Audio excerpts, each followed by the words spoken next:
je travaille dans cette magnifique résidence. Ici, on se retrouve dans le salon cerise du Palais Beauharnais. Le gâteau de la Forêt Noire, en premier, ça me souvient de ma jeunesse. Ma grand-mère, elle avait fait tellement de gâteaux de la Forêt Noire que je penserai toujours, et c'est quand même un gâteau qui vous suivra dans toutes vos carrières professionnelles, parce que c'est un gâteau assez traditionnel et assez emblématique de la gastronomie allemande. Si vous voulez, je vais vous montrer ce gâteau en cuisine.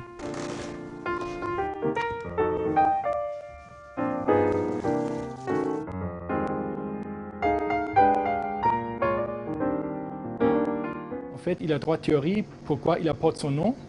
La première théorie, c'est les copeaux de chocolat qui ressemblent un peu de la forêt noire, du bois.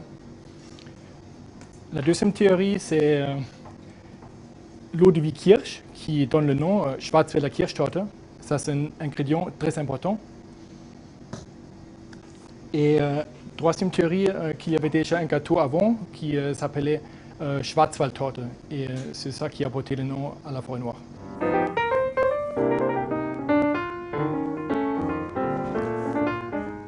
On met la farine, sucre glace, la poudre de noisette, du beurre. Il faut que le beurre soit bien mou. Et après, on rajoute les œufs.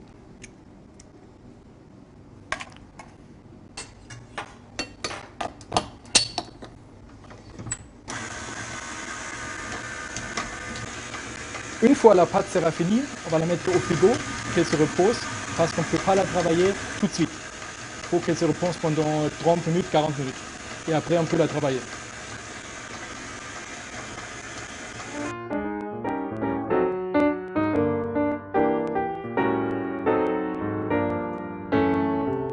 Voilà, on vient de sortir la pâte du frigo. Elle a bien reposé pendant 30 minutes. Et maintenant, on peut la travailler. Il faut bien fariner la table, que la pâte ne colle pas. Et après, on commence à l'étaler. La pâte brisée, en fait, c'est la base de la forêt noire. Voilà. Maintenant, je mets la pâte brisée au four. À 180 degrés pour environ 10 minutes. Après les 10 minutes de cuisson, on sort la pâte de la four et on la laisse refroidir. On va commencer avec la deuxième étape de la forêt noire, aussi une étape très importante. On va faire un biscuit au chocolat. Pour le biscuit, on commence à mélanger les œufs avec le sucre. On va faire monter les œufs et le sucre sur un bain-marie. Il faut le monter à 45 degrés.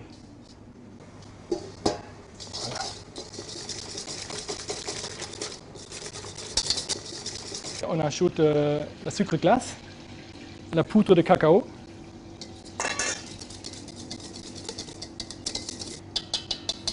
et à la fin, on va mettre la farine. Et maintenant, la pâte elle est prête.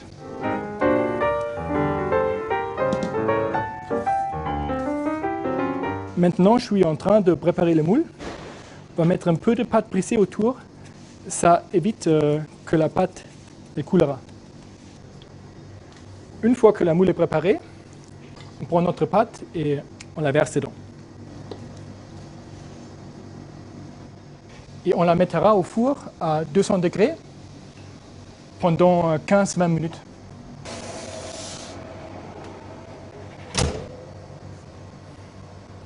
Une fois que le biscuit est cuit, on le sort du four et on va le mettre au frigo pour refroidir.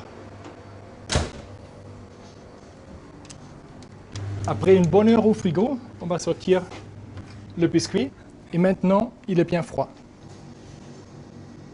Pour découper le biscuit, il faut prendre un couteau assez long pour traverser tout le biscuit. Voilà, on commence avec la première couche. Essayez de tailler assez régulièrement. Maintenant, on fait l'étape indispensable pour la forêt noire, c'est monter la crème. Maintenant, la crème elle est bien montée et on peut la utiliser pour monter le gâteau.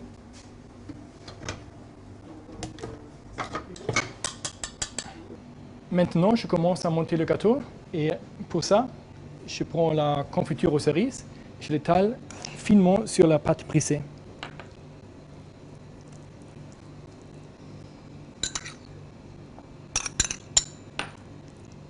La confiture, c'est aussi un ingrédient indispensable pour le gâteau de la forêt noire.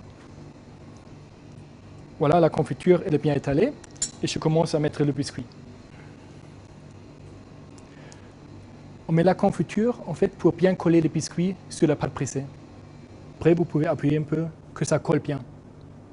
Maintenant, je vais continuer à mettre l'eau de Kirsch, un ingrédient très important qui donne un goût très spécifique pour le gâteau de la forêt noire. N'hésitez pas à mettre beaucoup parce que ça sert à neutraliser un peu avec le sucre et le biscuit. Ça veut dire qu'il faut bien mettre pour que le goût il sorte bien à la fin. Quand vous avez mis l'eau de Kirsch, on va continuer avec les griottes. Il faut absolument prendre les cerises griottes parce qu'ils sont un très bon goût. Et je veux dire, c'est la cerise traditionnelle qu'on prend. En fait, les cerises et le kirsch, c'est vraiment l'identité du gâteau de la forêt noire. Une fois les griottes sont bien étalées, on continue à mettre une petite couche de crème au-dessus.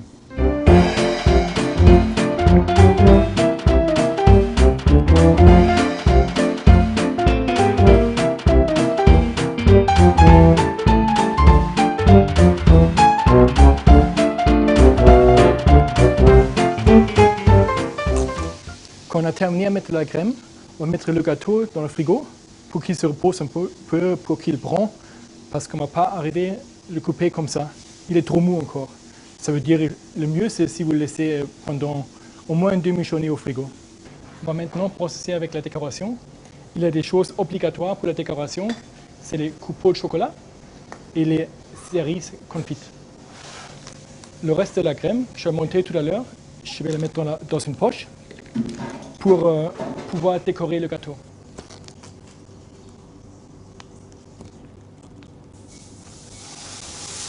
Une fois que j'ai terminé avec la crème, je commence à mettre une cerise confite sur chaque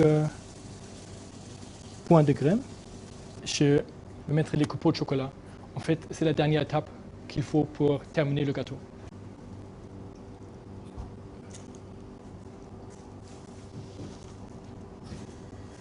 Vous pouvez mettre bien sûr les coupeaux de chocolat aussi tout autour du gâteau, mais moi je préfère de les mettre juste au-dessus. Pour moi c'est plus net, c'est plus propre.